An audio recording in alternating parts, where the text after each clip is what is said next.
Órale, Cholo Choc, los tres chingones boxing shots, all the chingones y chingonas. All right, man. Over the weekend on Pro Box, we had this guy, Lester Martinez, stepping in the ring against Joshawn James.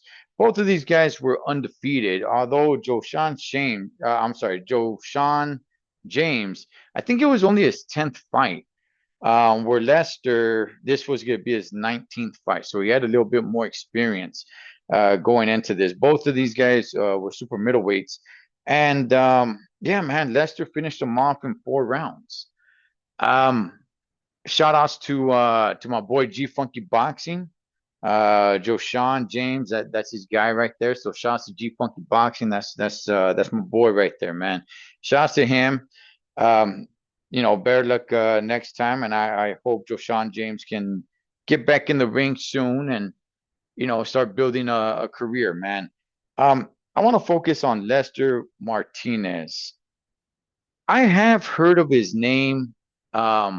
This was the first time I was really checking him out. He's from Guatemala, undefeated. Now he's 19-0 with 16 knockouts.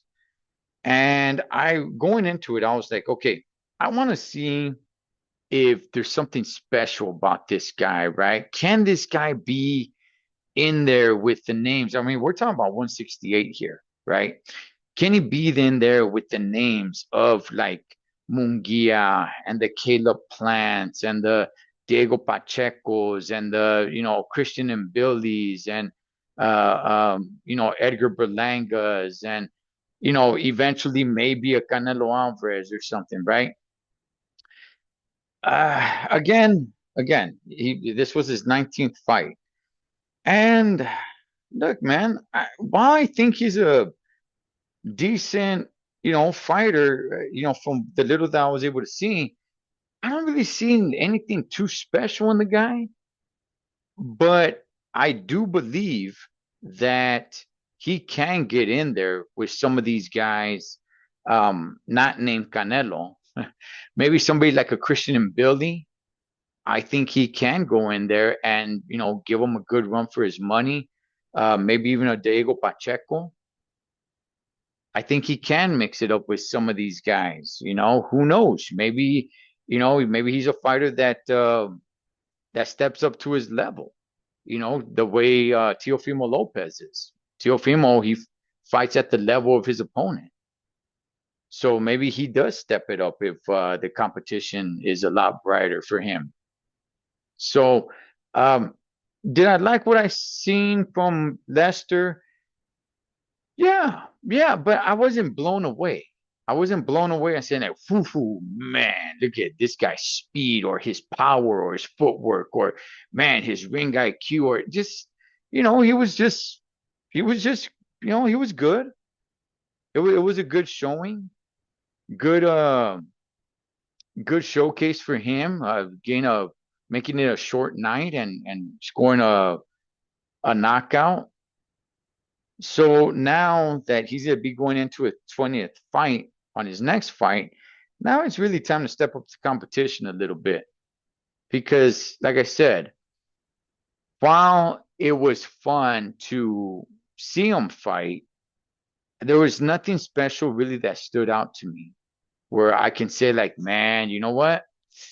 This could be the next big guy, the next big thing, or there was nothing special there, man. But you guys let me know, man. Do you guys watch Lester Martinez on Pro Box? And what's your guys' thoughts on him? He's an undefeated fighter. He's now 19-0 with 16 knockouts. Now, the easy thing to say is like, yeah, but who's he knocked out? Yeah, I get it. Now going into 20 fights, now it's time to step up to competition. I'd really like to get this guy a little bit more in the spotlight. So, and the way to do that is really to stay active. So I'm hoping he fights at least 2 more times this year, and got to step up the competition, man. Got to step up the competition. Even if he fights somebody who's way out of their prime, but at least has somewhat of a name. to really put him in a spotlight. But you guys let me know. Do you guys see Lester Martinez fight? And what's your guys' thoughts on him and his future, especially him being at the weight class that he is at 168? Can this guy compete with some of these other guys? I'm not so sure if he can or can't. I'm not saying he can't, and I'm not saying he can. I'm just kind of like, man, maybe, I don't know, maybe. But for dang sure, nothing special, stood out for me. You guys let me know. Cholo, Trucker, Los Tres Chingones Boxing. Shouts out to the Chingones y Chingonas. Catch you guys on the next round.